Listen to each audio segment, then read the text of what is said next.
What does it say about your character when you try to end a person's life outside a place of worship?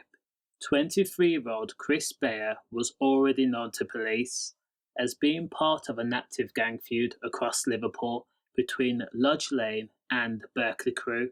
Under his tag name Crashbandit, Chris had antagonised his rivals by uploading a number of songs on social platforms.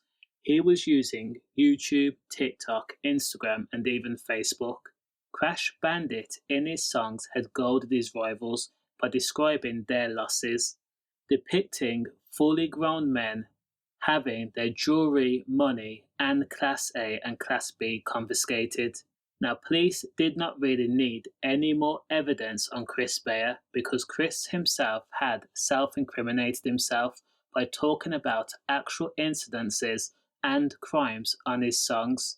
Now, as the feud between Lodge Lane and Berkley gang intensified, police say Chris Beya and a rival gang member, Rashan, began to diss each other online. Rashan, who went by the name R1, and he himself promised to get down Chris Beya. Chris Beya did the same thing. R1's pride had been hurt a number of times, especially when Chris Beya had uploaded a song called Shh, in which Crashbandit had rapped the lyrics. R1 got turned off the block, same way he got run out of Birmingham too.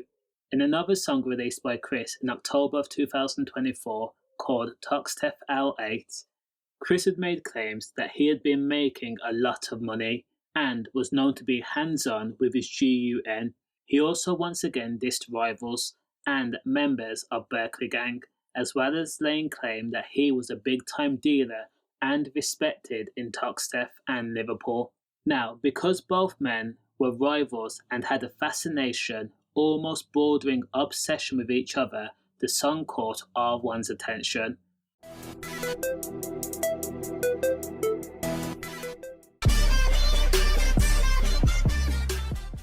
R1, real name Rashan, took to Instagram and made a freestyle, where he replied directly to Crashbandit's song, saying, "I don't know why they call him Crash Bandit, because he ain't never crashed, shh." Just 4 days later, Chris Beya had then recruited an accomplice with the sole purpose of trying to go on a ride-out against R1. On November 22nd of 2024, in the early afternoon, Chris Beya was caught on CCTV. He had taken a bike on a 4-minute ride on Faulkner Street South to the Al Rama Mosque in Mulgrave Street. Now, Chris had figured out that Rashan and his pals had been at the mosque and they were attending afternoon prayer. Now, Chris would have known that it was very likely R1 would have been unarmed and unprepared that a rival would actually travel to a mosque, a place where one goes to worship, and then try to harm him or worse, kill him in front of witnesses, potentially thousands. So, just before 2 p.m, Chris Beya and an unnamed person was captured on CCTV on Mulgrave Street, a few feet from the mosque. Now, Chris had been on his bike. He got off his bike and then paced back and forth before getting back on his bike and positioning himself in hiding, while people slowly began to filter out of the mosque. When Rashan left the mosque, Chris Beya had watched his victim walk along Mulgrave Street. 1 minute passed, then another minute, and then another minute. 3 minutes in total.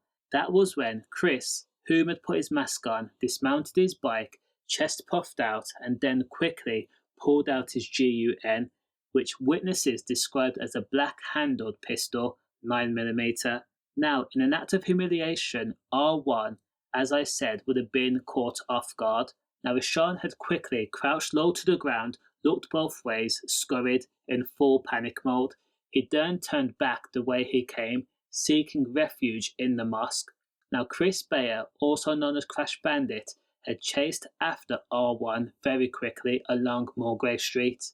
Thankfully, members of the mosque had shielded R1 as he made his way back to the entrance of the mosque, and they quickly pulled him inside before shutting the doors. Now, Chris Beya was too late. His legs couldn't carry him fast enough, and he was forced to stop at the entrance and try to go in himself. However, his path was blocked.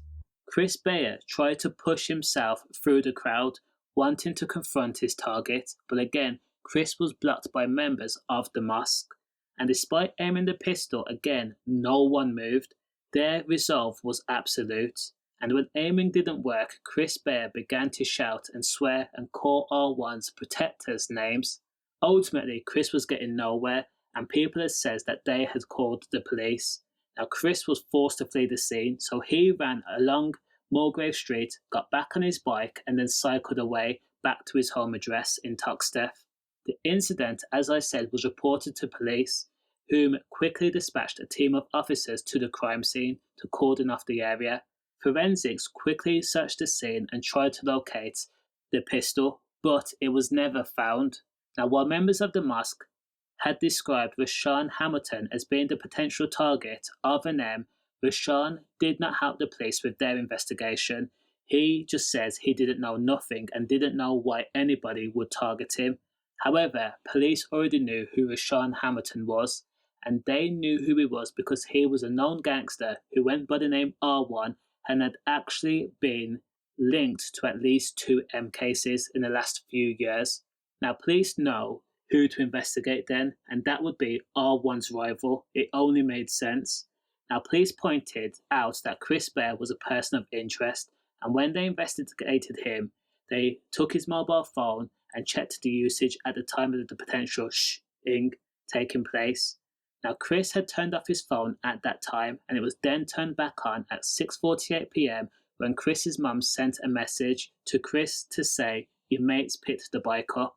Now, police already looked through CCTV, and they had seen Chris Beya at the scene of the crime cycling to the scene. So again, it matched up perfectly. The timelines was in sync. In order to solidify the case, witnesses had already described to police that 2 people had been seen riding bikes on Mulgrave Street shortly before R1 was chased. Now, police quickly arrested Chris Beya.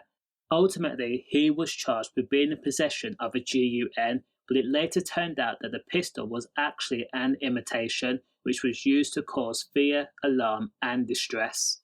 Now, Chris Beya as well was already known to police, and he had 1 previous conviction for 3 offences relating to a string of robberies that dated back to 2019 and 2020.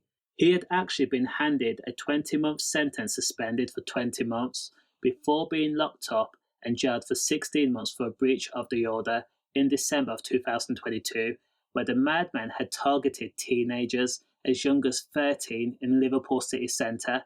He also promised to Kay, a 17-year-old, where he took out a blade before taking a £130 pair of trainers which he had purchased from a shop moments earlier. Now, of course, Chris Beya was put on remand, and he appeared via video link at H&P Liverpool, and he was told that he would be jailed for 3 years after pleading guilty to possession of an imitation pistol with intent to cause fear.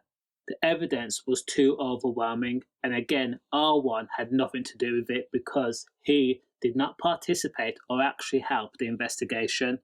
Does the crime match the sentence? Let me know your thoughts in the comments. Stay safe.